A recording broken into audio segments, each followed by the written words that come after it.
বন্ধুরা, বিসিবি আর বিতর্ক একই মুদ্রার এপিট ওপিট। বিসিএল ২০ জনের বিপক্ষে মোহাম্মদ মিঠুন যখন মাত্র ১০ রান করে প্যাভিলিয়নে পথ ধরলেন, তখন সোশ্যাল মিডিয়ায় ট্রল আর কমেন্টের বন্যা বয়ে গেল। এক ভক্তের কমেন্ট তো সবার নজর কেড়েছে, মিঠুন বারবার সুযোগ পেলেও নাসির হোসেন কি দোষ করলো। আজ আমরা সেই দোষ আর গুণের ব্যবচ্ছেদ করব। কেন মিঠুন টিকে আছেন আর নাসির কেন মাঠের বাইরে? চলুন আসল রহস্য একটা ফাঁস করা যাক। প্রথমে আসি মিঠুন ভাইকে নিয়ে। ১০ রানে আউট হওয়াটা এখন তার ফ্যানদের কাছে অনেকটা ভাতের সাথে ডাল খাওয়ার মতো স্বাভাবিক হয়ে গেছে। কিন্তু প্রশ্ন হলো, নির্বাচকরা তাকে কেন ছাড়েন না?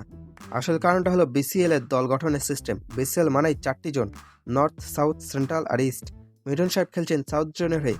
এখানে সাউথ জোনের নির্বাচকদের চোখে মিঠুনের চেয়ে যোগ্য বা জায়গা নেওয়ার মতো কাউকে আপাতত খুঁজে পাওয়া যাচ্ছে না। মানে মিঠুন সাহেব অনেকটা সেই স্টুডেন্টের মতো যে ক্লাসে কম নম্বর পেলেও ব্যাকবেঞ্চারদের মধ্যে সেরা। এবার আসি ফ্যানদের প্রিয় ফিনিশার নাসির হোসেনের কথায়। নাসিরের কোনো দোষ নেই, দোষটা আসলে তার ঠিকানায়।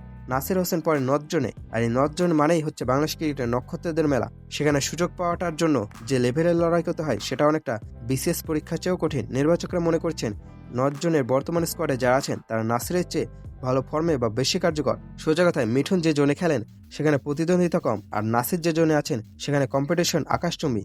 নাসির এখানে বাঘে মহিষে এক খাটে জল খাওয়ার মতো লড়াইয়ে হেরে গেছেন সিলেকশনের টেবিলে। অনেকে বলবেন, ভাই বিসিবি চাইলে তো জোন পাল্টে খেলাতে পারে। হ্যাঁ পারে, বিসিবি চাইলে নিয়মকানুন বদল করে নাসিরকে অন্য জোনেও পাঠাতে পারত। কিন্তু এই যদি কিন্তু আর ইচ্ছে সবই তো বিসিবির পকেটে। তাদের নিয়মকানুনের যে গোলকধাঁধা, সেখানে মিঠুনদের ভাগ্য সুপ্রসন্ন হলেও নাসিরের বেলাতেই যত নিয়মের কড়াকড়ি। এটা কি ইনজাস্টিস নাকি স্রেফ কপাল? উত্তরটা আপনাদের উপরই ছেড়ে দিলাম।